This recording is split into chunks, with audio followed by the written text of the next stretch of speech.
Picture this. It's Tuesday morning, the alarm on your phone buzzes, and it's that harsh electronic marimba sound that just instantly puts your teeth on edge. Oh, I know that exact sound. It's the worst. Right.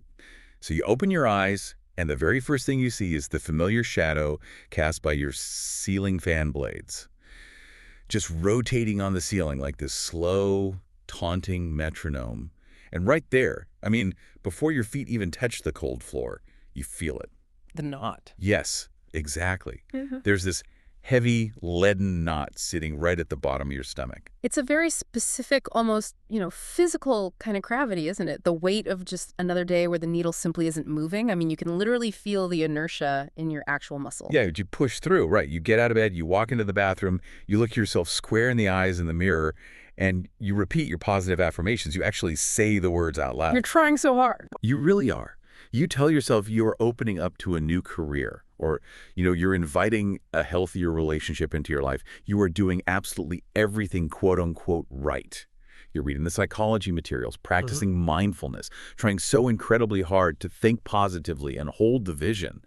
And yet, Nothing changes. nothing changes. Weeks go by, months go by, and your external circumstances remain stubbornly, infuriatingly identical. It's the ultimate modern frustration, to be honest. You're putting in this immense, exhausting effort on the inside, and the outside world is just kind of staring blankly back at you, refusing to budge. It creates this profound cognitive dissonance. It makes you feel completely powerless. Like you feel like a small paper boat that's just been tossed out into the middle of the ocean. You're getting battered by these massive, towering waves. You possess absolutely zero steering wheel, and you're constantly battling a current you can't even see. I mean, why does the outside world refuse to match the immense effort we're putting into our inside world? It's a massive question. Okay, let's unpack this, because our mission today for this exploration is to uncover the hidden mechanics of how our internal state literally builds our external reality. And more importantly, to reveal exactly why we keep getting pulled backward despite our absolute best efforts. And to do that, we really have to journey far beyond the basic, almost cliche advice of just, thinking happy thoughts. We need to look at the actual physics of our own energy and the biology of our nervous system. Right, getting into the real mechanics. Exactly. We have to examine what is happening on a microscopic, foundational level. Because once you understand the actual mechanisms at play, the frustration of that Tuesday morning starts to make perfect logical sense. I want to start right at the foundation of this. The source material we're looking at today completely flipped my perspective, starting with a concept that actually originated in early 20th century physics. We're talking about the fundamental building blocks of matter. What's fascinating here is that the bridge between our internal experience and our external reality isn't just some airy philosophical idea. It's rooted in observable phenomena in the physical universe. Okay. Decades ago, prominent physicists began running experiments that absolutely shattered the classical Newtonian understanding of how reality operates. They were studying subatomic particles. The stuff that makes up absolutely everything. I mean, you, me, this microphone in front of us, the cold tile on the bathroom floor. Precisely. And they discovered something that troubled them deeply at first. They found that when two subatomic particles interact and become connected, a state known in physics as entanglement, they remain intimately linked, no matter how far apart they are subsequently separated. And I want to emphasize the scale here. When we say how far apart, we aren't talking about opposite sides of a laboratory room. Yeah, no, not at all. We're talking about theoretical distances spanning entire galaxies. Yes, exactly. If you alter the magnetic spin or the state of one particle, the other particle instantly alters its state to match. And I mean instantaneously. Wait, really? Instantaneously? Faster than the speed of light, which completely defies the standard rules of time and space. There is no delay. Information isn't traveling between them in a conventional linear sense. The mathematical wave function that describes them remains singular. They behave as one unified entity despite the vast physical distance. That is wild. Later experiments physically proved this by taking particles of light, sending them flying down fiber optic cables in opposite directions toward random, unpredictable detectors, and confirming that the behavior of one still instantaneously mirrored the other. So the particles are communicating without actually sending a message through space. Like the separation between them is essentially a persistent illusion. Yes. The underlying reality is connection, not separation. Now, if we connect this to the bigger picture, think about this. What are you made of? What is your brain made of? What is the electrical impulse of your thought made of? Those exact same subatomic particles. Exactly. And if everything in the physical universe emerged from a single primordial starting point, a massive initial expansion of incredibly dense energy, then on a fundamental level, everything was initially entangled. Oh, wow. I never thought about it like that. Right. This implies that your thoughts, your deep emotional states, and your directed intentions are not just locked inside the bone vault of your skull. The electromagnetic fields generated by your heart and your brain are actively communicating with the very fabric of reality itself. It's a staggering thought. But it gets even wilder when you look at the physical composition of that reality. I mean, we are so conditioned to think of the world as solid. I knock on this wooden desk, it feels dense, I can feel the vibration in my knuckles. But the research points out that physical reality is actually over 99.9% empty space and energy. The physical world we bump into every single day, the world that causes us so much stress, is just the densest, slowest vibrating form of that energy. If you zoom in close enough on an atom, the solid matter practically disappears. It's essentially a tornado of energy. The vast majority of reality is entirely non-physical. It is pure potential waiting to be collapsed into form. Which brings us to how our biology actually interfaces with that potential. Hmm. It's all about our inner climate. Our thoughts and our emotions don't just sit in the ether, right? They create a literal biochemical weather system inside our bodies. And this is where the abstract physics meets hard biology. Every time you hold a thought, your brain doesn't just process it electrically. It translates that thought into chemistry. The hypothalamus begins releasing tiny chemical messengers called neuropeptides. Okay. There is a specific peptide signature for anger, a specific one for joy, a specific one for victimhood. Think about the actual physical sensation of this for a second. When you hold a purely joyful thought or maybe a memory of feeling completely loved and safe, it actually feels physical. It feels like standing in a patch of warm golden sunlight on a crisp autumn afternoon. Oh, that's a great way to describe it. You can feel the vasodilation, like the blood vessels widening, the warmth spreading through your chest, your shoulders dropping away from your ears, your breathing slowing down and deepening. Now contrast that with the biology of chronic fear or anxiety. It's the exact opposite. Chronic fear feels like a damp, bitter, cold rain that is seeped all the way into your bones. Your jaw clenches, your cortisol spikes, and your stomach tightens into that leaden knot we talked about earlier. Blood is literally rushing away from your digestive organs and toward your extremities because your body actually thinks it needs to outrun a predator. And here is the profound biological consequence of that weather. The cells in your body are constantly dividing, they're constantly regenerating, and as they do, they literally adapt their receptor sites to survive in whatever weather you consistently provide for them. Wait, really? They adapt to the emotion. Yes. If you constantly flood your system with the bitter cold rain of stress hormones, your liver cells, your skin cells, your immune cells, they all physically alter themselves. The new daughter cells will be born with more receptor sites for cortisol and fewer receptor sites for serotonin or dopamine. Wait, so the cells physically redesign themselves to consume more stress? Yes, they adapt to the harsh environment. They become biologically dependent on the chemistry of anger or fear just to feel a baseline of normalcy. Okay, I have to push back here because this is where the biological reality kind of collides with that Tuesday morning frustration. Yeah. Let's say I do my positive affirmations in the mirror. I'm thinking happy thoughts and generating the joy peptides for 5 solid minutes a day. I'm visualizing the warm sunlight. Right. But then I spend the next 45 minutes stressing out of my mind about the gridlocked traffic on my commute. And then I spend 8 hours agonizing over office politics and whether my boss is annoyed with me. And then I spend the evening worrying about the rising cost of groceries. What weather am I actually creating for my cells? Well, you are creating a relentless hurricane of stress chemistry, punctuated by a brief 5-minute break in the clouds. Your cells aren't adapting to the 5 minutes of sunlight, they are adapting to the hurricane. Because the universe and your biology operates on the law of consistency, not just fleeting intention. So those 5 minutes of affirmations are basically like holding a tiny cocktail umbrella in a Category 5 storm. Pretty much. It's a nice gesture, but it's mathematically insignificant. It's not enough to change the cellular baseline. That is precisely why the external world doesn't change when people try surface-level positive thinking. You're basically trying to paint over rust. And this brings us to a fundamental concept regarding how energy organizes itself, the law of balance and harmony. let's really dissect this, because the word harmony can be incredibly misleading. We hear harmony and we immediately think of, like, a choir singing beautifully, or total world peace, or everything working out perfectly. Right, our cultural conditioning associates it with goodness. But in the context of universal physics, harmony just means an exact match. It means sympathetic resonance. Think of two tuning forks. Okay. If you strike one and bring it near another of the exact same pitch, the second one will begin to vibrate perfectly in sync. That is harmony. The universe constantly seeks balance between your inner world, your baseline energetic frequency, and your outer world, which is your physical circumstances. So it's not judging it. Not at all. It does not care if that balance is positive or negative. It has absolutely no moral preference. It's purely mechanical. Like gravity. I mean, gravity doesn't care if it's pulling down a feather or a piano. Exactly. If your inner baseline state is one of constant lack, fear, and frustration, your electromagnetic signature is broadcasting that frequency. The universe will harmonize with that by collapsing potential reality into physical circumstances that perfectly match and validate that fear and frustration.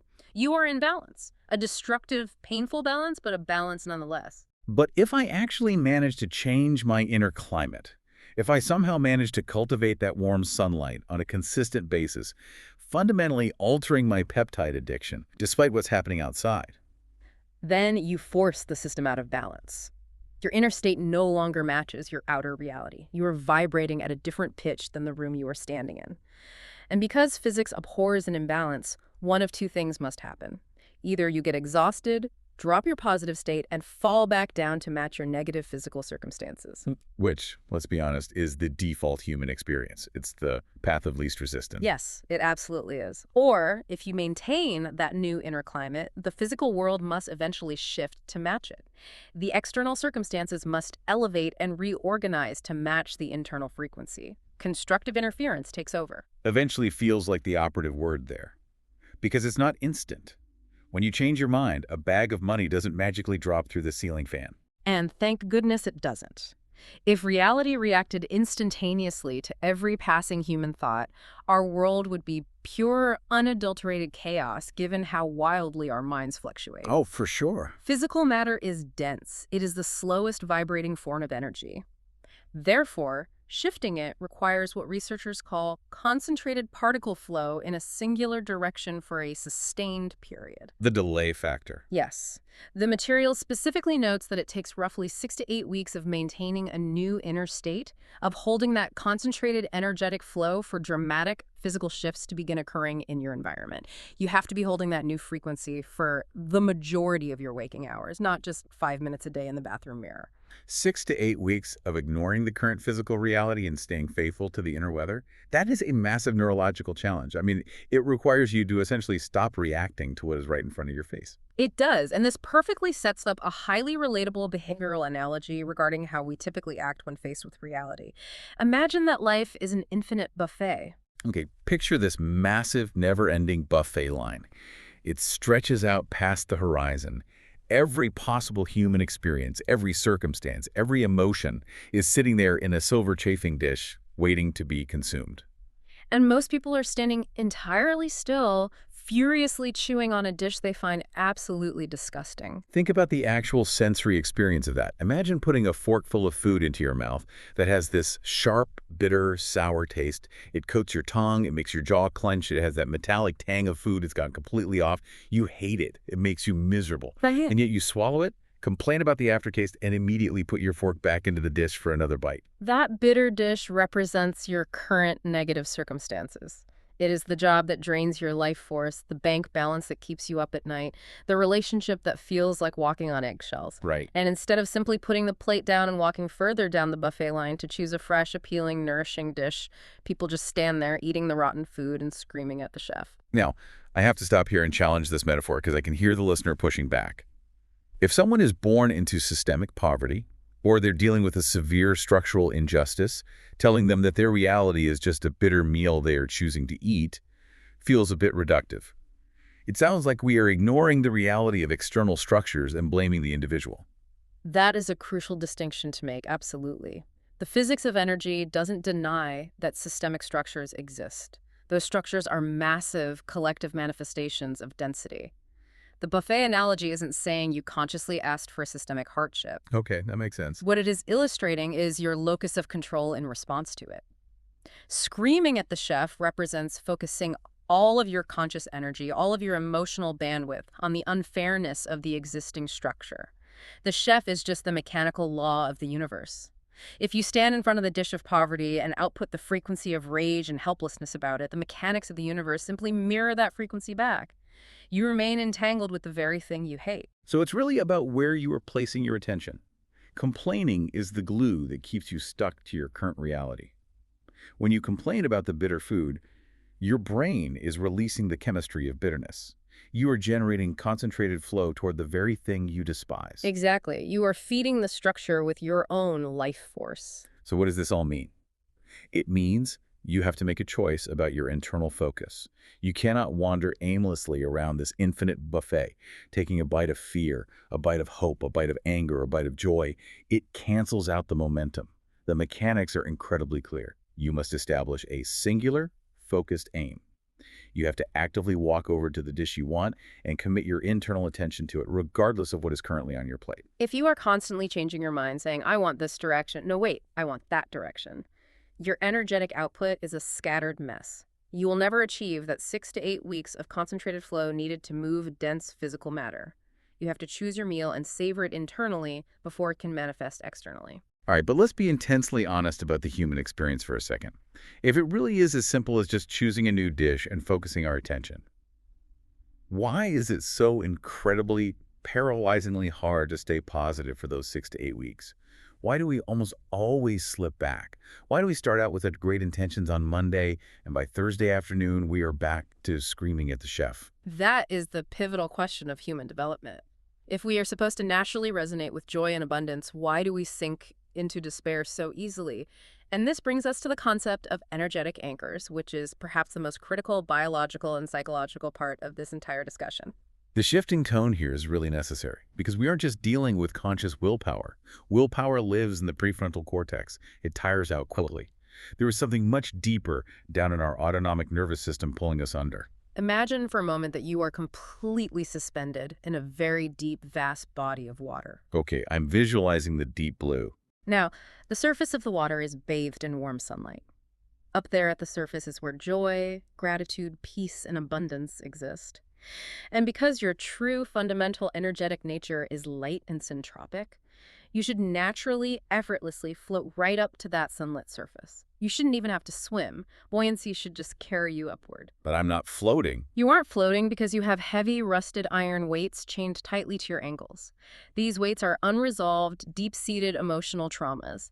Things like profound shame, lingering guilt, apathy, and grief. They are energetically dense, they vibrate incredibly slowly, and they live deep down in the cold, dark depths of the water. In psychology, this is the shadow. Exactly. The shadow consists of all the parts of ourselves that we have rejected, exiled, or hidden away. The memories we suppress because they were too painful to process at the time. The nervous system stores these unprocessed emotions as literal physical tension and energetic blockages. And what we try to do is just ignore the iron chains. We try to engage in surface-level positive thinking. We use that prefrontal cortex willpower. So we start frantically kicking our legs, swimming as hard as we can toward the sunlight, dragging all of that iron weight up with us through sheer, exhausting effort. And you might make it a little way up. You might feel good for a few days, you might string together a good week, but eventually your legs are going to burn. The cognitive load becomes too much. The mental fatigue will set in, and the exact moment you stop swimming with all your might. The anchors do their job. Gravity takes over. They drag you violently right back down into the cold, dark depths. You sink. And you feel even worse than before because now you're exhausted. And you feel like a failure for not being able to stay positive. You cannot outswim an iron anchor. You have to cut the chain. And the tricky part about the shadow is that because we've hidden these weights from ourselves, because the brain has walled them off to protect us, we often don't even realize they are there. We just know we feel heavy. We just know we have that knot in our stomach on Tuesday morning. But the research reveals something incredible about this. The universe actually provides us with a built-in radar system to locate these hidden anchors. And it comes in the form of the things that upset us the most in our daily lives. The gift of triggers. Yes, There is a profound concept in the material that completely arrested me. It states, you can only be triggered if you are loaded. It's a brilliant way to frame the neurobiology of reactivity. Think about a trigger on a firearm. If there is no ammunition in the chamber, if it is not loaded, you can pull that trigger 1,000 times and nothing will happen. There is a click, but no explosion. But if you have a loaded cartridge sitting in there, the slightest pressure causes a massive, violent reaction. This changes everything about how we interact with the world. Let's say you are at work. You're in a meeting, and a coworker makes a subtle, passive-aggressive comment about your contribution to a project. Instantly, you feel a physical reaction. The heat rushes to your cheeks. Your face flushes bright red. Your heart rate spikes. The amygdala sounds the alarm, and you feel an overwhelming surge of defensiveness and anger. Most people will blame the coworker entirely. Like, they made me angry, they are toxic, they ruined my day. Right. But if we apply this concept, their comment was just the mechanical pull of the trigger, the explosive heat in your face, that intense emotional charge, the cortisol flood. That only happened because you were already loaded with a hidden anchor of insecurity or an unresolved, suppressed feeling of not being good enough. If you were truly deeply secure in your worth, if you weren't carrying that anchor in your nervous system, their comment might annoy you mildly, or you might just objectively observe it as their own insecurity. But you wouldn't explode. There would be no chemical cascade. The trigger is almost never just about the external event. The external event is merely a pattern match. It is a flashing neon sign pointing directly down into the dark water, showing you exactly where an iron weight is chained to your ankle. It is life handing you an opportunity on a silver platter, saying, here, look here, here's the resistance holding you back from the surface. So instead of being a victim of our triggers, we can actually use them as a diagnostic tool, a treasure map to locate our shadows. But once we locate the anchor, how do we actually cut the chain? Because just intellectually knowing I feel inadequate doesn't magically make the feeling disappear from my body. This brings us to the most practical and often the most challenging part of the process. The heavy machinery required to sever the chain is forgiveness. And specifically, to drop the deepest anchors, it must start with self-forgiveness. Unconscious guilt is one of the heaviest, most dense anchors a human being can carry. We drag around ledgers of our past mistakes, replaying them in our heads, secretly punishing ourselves for years over things that happened decades ago. And because the law of balance and harmony is always actively seeking resonance, if your baseline frequency is broadcasting the belief that you are guilty or flawed or deserving of punishment, the universe will kindly oblige by manifesting physical circumstances that punish you. Bad luck, failed relationships, financial ruin. Your external reality will continually reflect your internal unconscious verdict of guilty. Okay, let's break down exactly how to release this. The sources don't just offer abstract philosophy here. They provide a highly specific, actionable, physical protocol to drop these anchors. It involves combining cognitive reframing with somatic therapy, specifically a physical meridian tap. The mind-body connection is crucial here. You can't just think your way out of a bodily stored emotion. The trauma is literally locked in the fascia and the nervous system. You have to physically release the trapped energy. The protocol starts with the mirror exercise. You have to stand in front of a mirror and look directly into your own eyes. Which, this alone is incredibly confronting for most people. You look at yourself and you acknowledge exactly what you are beating yourself up over. No hiding, no rationalizing. You state the charge. As you identify the source of the guilt, you begin a physical tapping motion. The practice highlights a specific acupressure point, the side of the hand right where the pinky nail meets the flesh. So you take the fingers of your opposite hand and you tap that precise spot. It's a light rhythmic pressure, tap, tap, tap. Why that specific spot from a biological perspective? Well, in traditional energy practices, that area is connected to the heart meridian. But clinically, rhythmic tapping on specific mechanoreceptors sends a calming piezoelectric signal directly to the amygdala, the fear center of the brain. You are actively thinking about the trauma, which normally spikes your stress, but simultaneously, your body is sending a safe signal through the tapping. Oh, that makes sense. It creates a paradox that helps to disrupt the neurological loop that keeps that emotion locked in your nervous system. It basically uncouples the memory from the physiological stress response. So you are making eye contact in the mirror, you are rhythmically tapping the side of your pinky to downregulate the amygdala, and then you use a highly specific script. It goes like this. I forgive myself for X because Y. The because in that script is the magic word. It is the linguistic bridge. Why is it so important? Why can't I just look in the mirror and say, I forgive myself? Because your logical mind, your critical faculty, will reject a hollow statement. If you've hated yourself for 10 years over a perceived failure, simply saying, I forgive myself, feels like a lie. Your brain will immediately generate cognitive dissonance and say, no, you don't, you ruined everything. But when you add the because, you force your brain to generate a reason for compassion. You provide a logical justification that bypasses the inner critic. So, looking in the mirror, tapping the hand, you might say, I forgive myself for ruining that relationship because I was deeply insecure at the time, my nervous system was dysregulated, and I was just trying to protect myself from getting hurt. Or, I forgive myself for failing at that business because I didn't have the emotional tools I needed, and I was doing the absolute best I could with the limited information I had. You are stepping out of the role of the harsh punitive judge and into the role of a compassionate, objective observer. You are acknowledging the behavior without permanently condemning the core self. You are contextualizing the trauma. And what happens when you do this genuinely? The texts point out a really surprising physical detail. When an anchor finally drops, your body corresponds physically to the energetic release. The principle of correspondence dictates that changes in the emotional state must reflect in the physical vessel. When a heavy emotional weight is detached, the parasympathetic nervous system engages in a massive rebound. You might suddenly let out a massive involuntary yawn, or you might start coughing, you might get a sudden chill, or shake slightly, or tears might just start streaming down your face out of absolutely nowhere. The instruction is very clear on this point. Do not suppress that physical reaction. If you feel the urge to yawn, let your jaw drop completely open and yawn deeply. If you need to cry, let the tears fall. By suppressing the physical release, you are tensing your muscles and actively pushing the energy back down into the tissue. Let the somatic release happen. Let the energy move out of your body. It's literally the physical sensation of the iron chain snapping. And once it snaps, because you are naturally buoyant, you instantly float a little higher toward the surface. You feel physically lighter.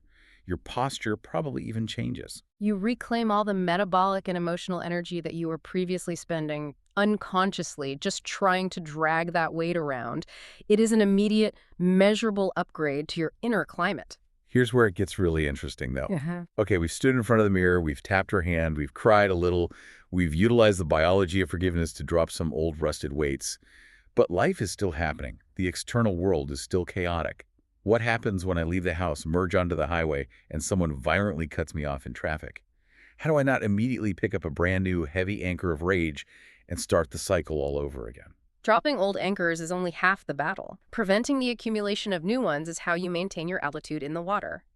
And to explain how to do this, we need to look at another powerful framework for interacting with reality. We are moving from the deep ocean to an infinite art gallery. I love this one. Imagine you are wandering through the halls of a massive, echoing art gallery. Think about the sensory details of this space. You can hear the sharp click-clack of your own echoing footsteps on the polished hardwood floors. The air is temperature-controlled and cool, and it smells slightly of oil paint, dust, and old canvas. And lining the walls of these endless rooms is every single type of painting imaginable. Every scene, every color palette, every artistic movement. This gallery represents the external physical world, the collapsed reality we discussed earlier. Every painting is an event, a person, a circumstance, a piece of news. It all exists perfectly framed on the walls of reality. It's already manifested. Now, what happens if you walk into a room and you are confronted with a painting that you absolutely despise? It's ugly, it depicts something horrific, it's offensive to your tastes, it evokes a terrible visceral feeling in your stomach. What do most people do? Most people stop right in front of the ugly painting. They cross their arms, they stare intensely at the canvas, and they start screaming at it. They demand to know why it was painted.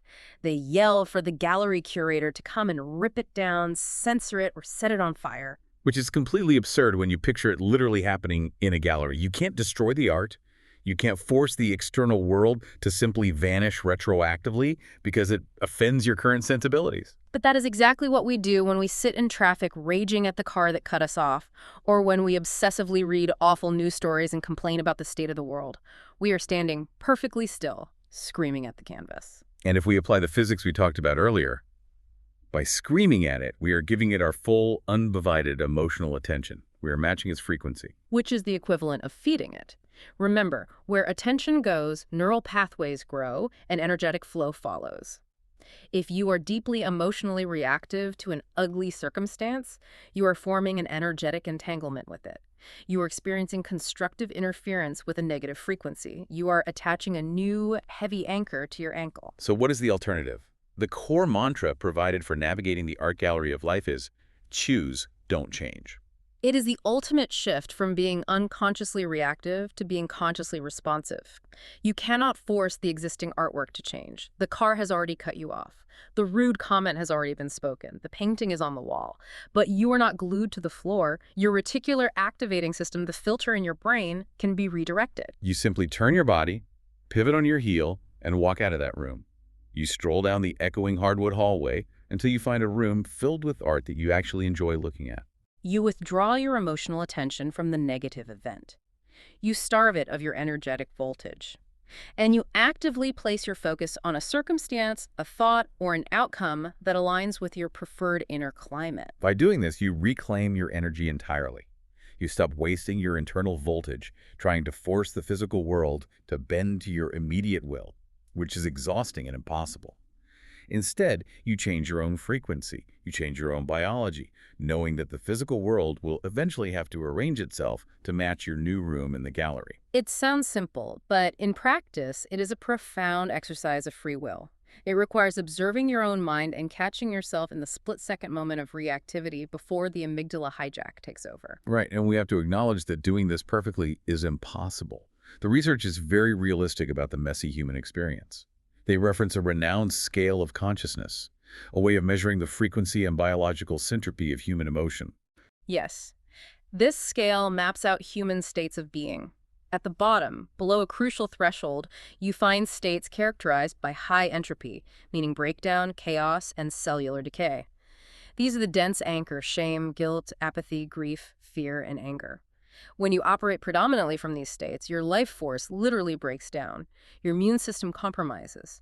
Opportunities dry up. The physical world reflects decay. But once you cross a specific threshold, the momentum shifts completely. You move from life-destroying entropic states to life-supporting syntropic states. The gateway to the upward spiral is courage, the willingness to look in the mirror. From courage, you move up into neutrality, willingness, acceptance, reason, and eventually into the highest frequencies: love, joy, and peace. In these states, your nervous system is regulated. Life flows effortlessly. Synchronicity increases. The physical world reflects expansion and vitality. Now, human beings have tens of thousands of individual thoughts every single day. The vast majority of them are unconscious, repetitive loops driven by survival instincts. If we are trying to elevate our baseline on this scale of energy, we can't possibly police all 60,000 thoughts. The pressure to be perfectly positive 100% of the time is toxic, just another form of anxiety. It's an anchor in disguise. And that is where the 51% rule becomes incredibly liberating. You do not need absolute perfection to initiate the law of balance and harmony. You simply need a mathematical tipping point. You just have to tip the scales past 51%. If 51% of your daily emotional climate is spent in courage, acceptance, or joy, and 49% is spent grappling with annoyance, fear, or frustration, you still win. The overall trajectory is upward. The concentrated particle flow is leaning toward the positive. The biology is slowly changing. It removes the paralyzing fear of failure. Having a bad afternoon or getting stuck in traffic and getting angry doesn't reset your 6 to 8 weeks of progress back to zero, as long as you recognize it, process it, and course correct. And to help us course correct quickly, the materials suggest a brilliant, highly practical strategy: creating a feel-good now list. This is a tactical tool to interrupt the downward spiral of a bad mood before it generates too much negative momentum. But there's a massive neurological catch to this list. You must make this list while you are already in a good mood. Why is that critical from a brain perspective? Because when you are dragged down into the dark water, when you are angry or anxious, you experience what is called cortical spreading depression. Blood leaves the prefrontal cortex. Your brain literally cannot access high-frequency solutions. If you ask a furious person what would make them happy in that moment, they can't think of anything. Their bandwidth is entirely consumed by the anchor the survival brain has taken over. The lower states of consciousness essentially put blinders on your perception. You can only see the threat, the problem. You cannot perceive the solution because you are not a vibrational match to it. Exactly. So on a Sunday morning, when you're feeling rested, your nervous system is calm, and your prefrontal cortex is fully online, you sit down with a piece of paper, and you write down sensory-rich, immediately accessible physical actions that reliably pull you out of a rut. The examples provided are very concrete. It shouldn't just be a vague mental instruction like, think about a puppy or be grateful. It needs to be a somatic action that forces a shift in the physical state. Singing a favorite song aloud, for instance.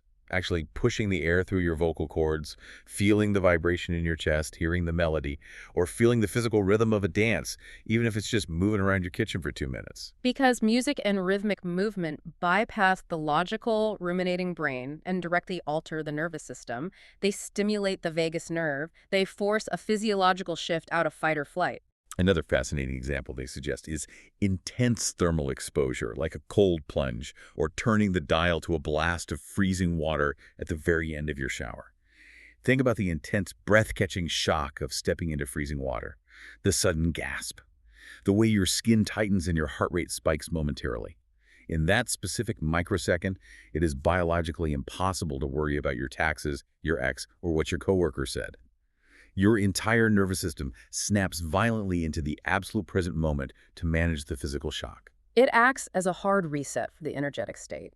It obliterates the negative thought loop. The initial sympathetic spike from the cold is immediately followed by a massive, calming parasympathetic wave, which allows you to establish a new, higher frequency starting point. So you keep this list on your fridge or in your phone. And when you realize you've been triggered, when you feel the heavy anchor dragging you down into a state of fear or anger, you don't try to analyze the fear. You don't try to outthink the anger. You look at the list and you blindly execute one of the actions. You play the song, you take the cold shower, you change the biology first. You are artificially injecting higher frequency weather into your internal climate to break the storm. It is a game of recovery. The true master of this process isn't the person who never falls off the horse. The true master is the person who measures how incredibly fast they can catch themselves, dust themselves off, change their state, and get back in the saddle without piling on an extra layer of guilt for having fallen in the first place. That is profound, without piling on the guilt. Because judging yourself for feeling bad simply locks you further into the low frequency state. Acceptance, even objective acceptance of your own temporary bad mood, is a higher frequency state that begins the upward movement. We have to get exceptionally good at this game of recovery because the universe never takes a day off. The physics are always running. This brings us to a concept called infinite action. Infinite action implies that your energetic broadcast tower, your heart-brain coherence, is operating 24 hours a day, 7 days a week. There is no off switch to your creatorship. Whether you are consciously aware of it or not, you are constantly sending out a signal. Your baseline thoughts, your unresolved emotions, your underlying beliefs, they are continuously rippling out into the 99.9% empty space of reality, communicating with the subatomic fabric and demanding that the universe harmonize with it. And if you choose not to consciously direct your ship, if you abandon the steering wheel and say, this is too much work, I'm just going to see what happens, you do not simply float safely in a calm harbor. No. The ocean is filled with massive currents. If you don't direct your ship, the pervasive negative programming of the external world, the fear-based news cycles, the cultural anxieties, the societal pressures, the algorithms designed to harvest your attention, will gladly climb aboard and hijack the wheel. They will steer your energy to fuel their reality. Nature abhors a vacuum. If you do not fill your inner climate with intentional focus, the environment will fill it for you. And the default environment of the modern world leans heavily, profitably towards stress, outrage, and lack. So to break out of that default current, to sever the addiction to the stress chemistry, the practice recommends a drastic, focused intervention, a 7-day reset challenge. This is designed to create a massive disruption in your habitual energetic broadcast, generating a highly concentrated flow of positive momentum to kickstart the 6 to 8 week process. For 7 days, you aggressively protect your inner climate. It is an information diet. This means strictly limiting your exposure to anything that pulls you down the energetic scale. No mindless scrolling on social media where you are bombarded with algorithmic outrage and comparison. No doom scrolling the news before bed. And we should warn the listener, doing this will likely induce physical withdrawal symptoms. If your cells are used to the cortisol hits from reading angry news, the first few days of this reset will feel incredibly uncomfortable. Your brain will try to convince you that you need to check the news, that you are being irresponsible by not engaging with the anger. That is just the cells crying out for their usual chemical feeding. You have to ride out that discomfort. You intentionally curate your inputs. You only choose to consume material that uplifts you, educates you, or inspires you. You listen to music that elevates your state. You read books that expand your mind. And crucially, during this week, you become hyper-vigilant about catching your own negative thought loops. The moment you catch yourself wandering down to the bitter section of the buffet, you gently, without judgment, redirect your attention to a better dish. You use your feel-good now list, you practice the art gallery pivot, you refuse to stare at the ugly paintings for 7 solid days. By doing this, you generate an intense burst of concentrated particle flow. You start tipping the 51% scale dramatically in your favor. And to amplify this even further, to really lock in the new frequency, there is a final, highly potent visualization practice to directly tap into pure, unconditioned energy. This isn't just about thinking nice thoughts, it's an active, somatic meditation. It requires you to sit quietly and utilize your imagination to feel energy moving through your nervous system. You sit comfortably, and you visualize a stream of pure, dynamic energy pulling up from the earth, entering through the soles of your feet. You pull it up through your legs, through your torso, through your heart center, and visualize it shooting out the top of your head. And then you picture it cascading down all around your body, enveloping you like a flowing, electric, luminous fountain. It creates a closed loop, a torus shape of energy constantly renewing itself, wrapping you in an electromagnetic shield. And as you visualize this, you focus entirely on the sensory detail of it. You focus until you can actually feel a subtle tingling warmth on your skin. You feel the vasodilation. You feel the expansion of your own presence in the room. You are actively, consciously tuning your physical nervous system to a higher frequency of energy. You are consciously directing the broadcast tower. When you engage in this practice, you move completely away from trying to force the external physical world to change, and instead you flood your internal world with the precise energy you wish to experience. You stop waiting for the weather to clear up, and you become the source of the weather. Which brings us all the way back to you, the listener. I want you to remember that Tuesday morning we talked about at the very beginning. The harsh marimba alarm, the heavy knot in the stomach, the feeling of fighting a losing battle against the outside world. When you truly understand and apply these mechanics, the physics of entanglement, the biological reality of cellular adaptation, the law of sympathetic resonance, the delayed momentum of dense physical matter, and the somatic release of the heavy anchors in the shadow, those mornings fundamentally change. You wake up, and perhaps the ceiling fan is still casting the exact same shadow. Perhaps the external circumstances haven't fully shifted yet because matter takes time to catch up, but the knot in your stomach is entirely gone. Because you realize you are no longer a victim trying to strong-arm a cold, random reality into submission. You aren't desperately trying to change the painting on the wall. You are simply quietly tending to your own inner garden. You are watering the seeds of your own frequency with the absolute physics-backed certainty that the outer landscape eventually has no choice but to bloom in exact response to your weather. This transition from feeling like a helpless paper boat tossed by the waves to becoming the conscious, deliberate director of your own energetic output is the ultimate expression of human potential. We are not just isolated biological machines bumping into a random, indifferent universe. We are deeply entangled, active participants continually shaping the very fabric of reality itself through the quality of our inner state. It changes everything. It puts the steering wheel firmly back in your hands. So I want to leave you with a final brand new thought to mull over today.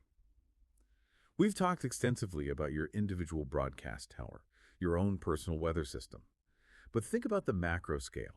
What happens when millions of people living in the same city or the same country are all unconsciously broadcasting the frequency of fear, anger, or lack? Are we collectively generating massive societal storm systems? And more importantly, if you consciously choose to elevate your own frequency, how many other tuning forks around you might you effortlessly bring into harmony just by walking into the room? The next time you find yourself complaining about a situation, ask yourself, are you just standing at the buffet arguing with the chef about a meal you chose to put on your own plate? What would happen if you simply picked up your plate and walked to the next table?